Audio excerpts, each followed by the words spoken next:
What's up, Crushers? Welcome back to another Crush Them All video. Today we're here to discuss staging, which is an aspect of the game that's introduced to us very early on and will continue to be an important aspect of the game throughout our entire journey. There are a few major resources that are applicable to staging. One is prisms. Prisms are very important because they govern the player's level, which allows you to unlock more orbs for your library and improve your overall resource acquisition. And second is gold, which is acquired by both your shops as well as enemies and crystals that your units are able to destroy. A general rule of thumb on how far you're able to stage is taking a unit's prism level and adding it to the unit's gold level, and that sum should be how far you're able to stage. As an example, taking a look at Luca, I've got 2,500 prism levels and 1,120 gold levels, which means that Luca should be able to beat enemies at stage 1620. Now, your first steps in staging should be to focus primarily on Luca, giving all prisms and all gold levels to him, as he's the only unit that you need to get to stage 700. At this point, the game introduces a new mechanic that renders each stage boss immune to all elements except for one. The reference sheet that we have here indicates which element the boss is still vulnerable to, and that will be the next hero that you'll need to focus on. So at that time, Luca will take a step to the back burner, and you'll now focus all of your prisms and gold levels onto the next hero in order to continue progressing through the stages. So without further ado, let's get into the optimal heroes for each element that should be added to your 5-hero staging team. We already mentioned Luca, who's going to be the optimal water hero for the entirety of your staging career. This is mainly due to his extremely high move speed, being a rogue, his great 4-star ability that further buffs his move speed, his ability to receive double gold coins from enemy kills, and the player's ability to obtain more medals for Luca through various different outlets to get to his 4-star ability. That takes us on to the Earth element. We're going to take a look at Pinky, as he is the optimal Earth hero. Yes, I did say he. Pinky is indeed a dude, and a very difficult one to unlock at that, as he's only available in either the Lunar New Year event or the Reminiscent Chest event that does come out throughout the year. Now don't worry, if you are unable to get your hands on Pinky, we do have a good solution in Voodoo Dagger. He is a common who you can unlock through the daily dungeons or the silver chests. He does have a very comparable, slightly lower move speed, but does get the job done nonetheless. Closing out the Earth element and moving to the Fire element, we've got Monkey King as the optimal unit here. Monkey King is a flying type who has ranged attacks and a unique ability to actually ignore other flying units and directly attack the ground units. This is an important skill because if Monkey King is able to take out ground units faster, it'll allow the rest of our rogue units to move through the stage quicker and attack the crystal.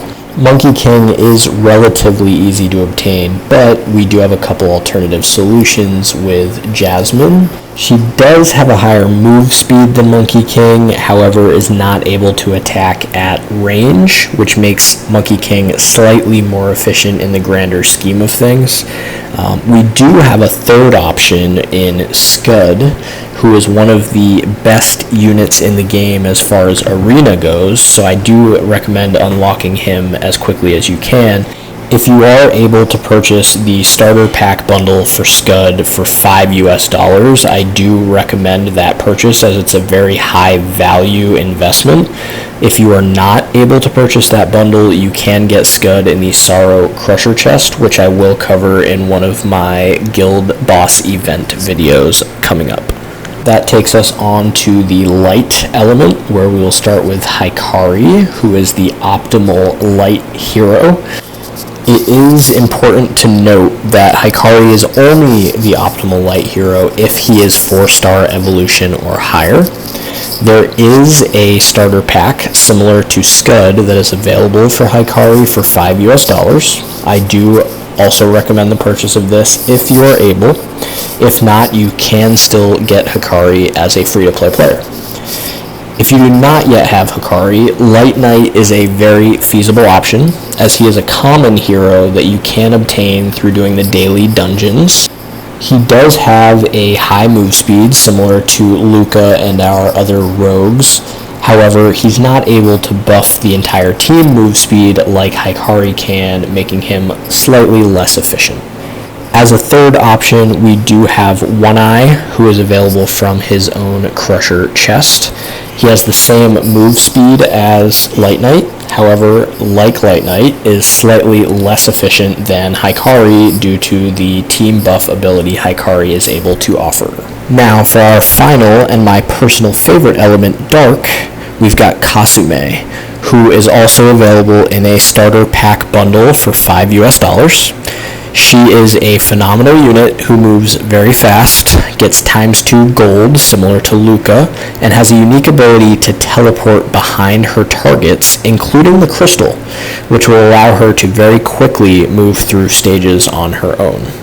If you do not have Kasume, you can get Bat, who is a common dark hero that can be obtained through the daily dungeons. Unlike Monkey King, this flying unit cannot ignore other flying enemies and will spend time attacking them, which does slow down your staging, so Kasume is highly recommended as your optimal hero for Dark. Next, I'd like to take a moment to show kind of a strategic method for speeding up your staging while active. If you click directly to the right of your ultimate skills, you'll see that it will immediately target the crystal on your screen. You can then drop your ultimate abilities to kill not only the crystal, but all enemies around it, giving you swift gold and moving you to the next stage. This method is contingent on having all 5 ultimate skill slots unlocked. They do cost flues, but they are very well worth their investment, not only for staging, but also for guild boss events. It is also contingent on having 5 heroes that are at least 3 evolution stars or greater to ensure that they have their ultimate skills unlocked. Now we'll take a moment to discuss the stats that will help you govern efficiency in staging.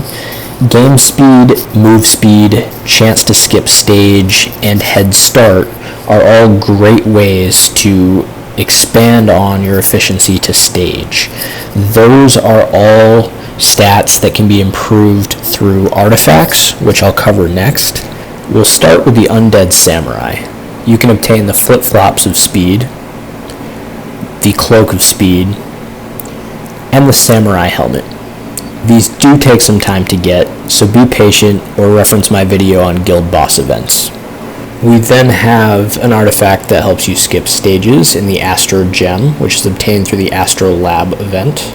We've got the Frosty Flame and the Frosty Dragon, which are both obtained through the Frostwing event and will help you gain more prisms per ascend. That's all we've got for today, Crushers. Thank you all for taking the time to listen. I hope you all learned something. Please use the comment section below to continue to give me feedback and improve the listener experience. Mash that subscribe button, and I will see you on the other side.